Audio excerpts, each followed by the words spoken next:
तटस्थ वक्र विश्लेषण में हमने वस्तुओं की कीमतों में परिवर्तन, आय में परिवर्तन का उपभोग पर होने वाला प्रभाव देख लिया, जिसमें हमने अलग अलग प्रतिस्थापन प्रभाव, आय प्रभाव और कीमत प्रभाव की बात की। अब हम यह चर्चा करेंगे कि ये तीनों प्रभाव आपस में संबंधित हैं, एक दूसरे से जुड़े हैं और हम यह प्रूव करेंगे कि कीमत प्रभाव प्रतिस्थापन प्रभाव और आय प्रभाव का योग होता है। अर्थात जैसा इन दोनों का व्यवहार होगा वही व्यवहार कीमत प्रभाव का होगा। दूसरे शब्दों में हम कह सकते हैं कि कीमत प्रभाव की स्थिति प्रतिस्थापन प्रभाव और आय प्रभाव पर निर्भर करती है। इसको हम तीन अलग अलग भाग में दर्शाएंगे। पहले हम बात कर रहे हैं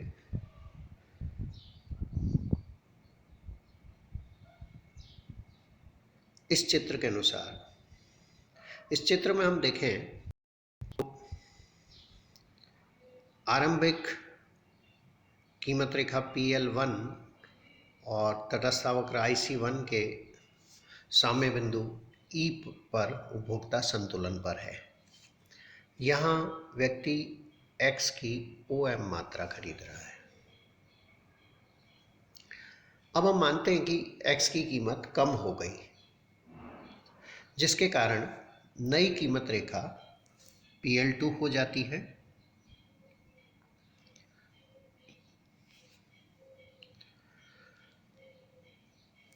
नई कीमत रेखा पर IC2 के V बिंदु पर उपभोक्ता संतुलन में है, जहां अब वो X की OQ मात्रा खरीद रहा है। अर्थात X की कीमत कम होने पर X की मांग में MQ वृद्धि हो गई है। अब इसमें से दोनों प्रभावों को अलग करने के लिए हम पहले प्रतिस्थापन प्रभाव को जानना चाहेंगे। प्रतिस्थापन प्रभाव ज्ञात करने के लिए हमने आय में क्षतिपूरक परिवर्तन किया और जिसके लिए हमने नई काल्पनिक रेखा कीमत रेखा AB खींची, जो कि पुराने संतुलन वाले IC1 के F बिंदु पर स्पर्शीय है। F बिंदु के अनुसार X की मांग में MN वृद्धि हो रही है, जो कि IC1 के E से F पर आने के कारण है। यह प्रतिस्थापन प्रभाव है। अब यदि हम व्यक्ति से ली गई आय, जो PA या BL2 के बराबर है, लौटा दें, तो व्यक्ति F से V को जाएगा। F से V पर जाना आय प्रभाव है, जिसके कारण कि X की मांग में NQ वृद्धि हुई है।